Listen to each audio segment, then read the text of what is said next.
it's our great pleasure to have you here as our speaker.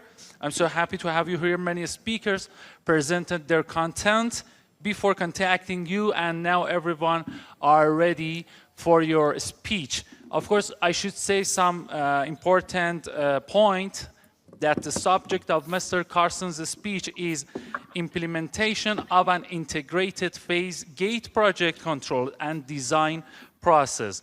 The phase gate process, let's talk about that for a minute. There's my 7 phases.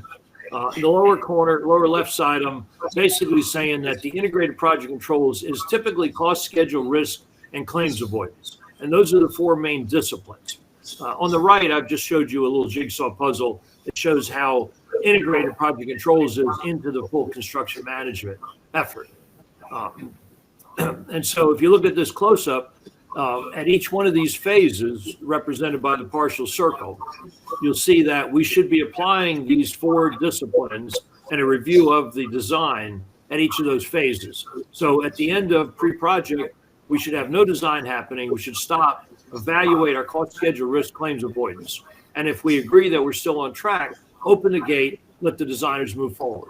And if we follow that throughout the program, the project, then we don't get the gold, we don't get the gold plating and the scope creep and all the other problems. And you don't wind up at completed drawings with big holes in the drawings or huge budget overruns. And so, a lot of my career has been tasked to come into troubled projects.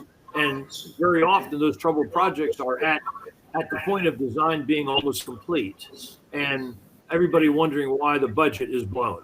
And so that this process helps resolve that. And that lets us design to budget. Now the old estimators will tell me it should be budget to design. And I would position that or submit that we budget to the first design and the concept. But once we start the design effort, now we have a budget we should be working to. And if we design to that budget, that means when something comes up during the design process that's going to break that budget, we have a chance to stop and talk about it and make sure the owner's involved in a decision as to whether they want to increase the budget or not.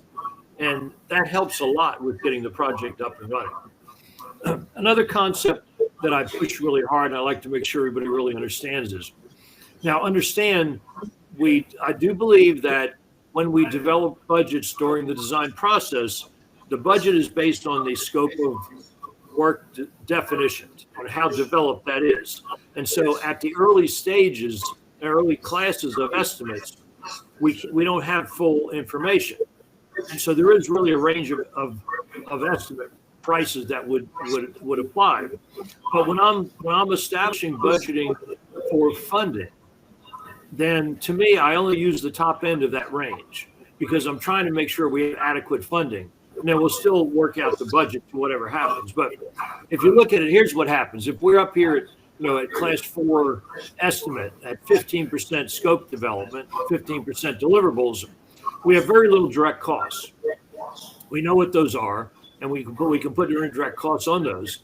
But we have to carry a pretty large contingency in order to accommodate the unknowns. As we move into further development, scope definition, and we go to 50%, well, now we have a lot more detail. The direct costs that we can actually assemble increase. And as we go to 90%, they increase again. And so we move from a very low amount of direct costs we can measure to a very great large percentage that we can measure. As we do that, our contingency necessarily gets reduced. And so by the time we get to the end of the design process, if we've done it appropriately, I believe, and I found this to be true, the original budget should still roughly be in that original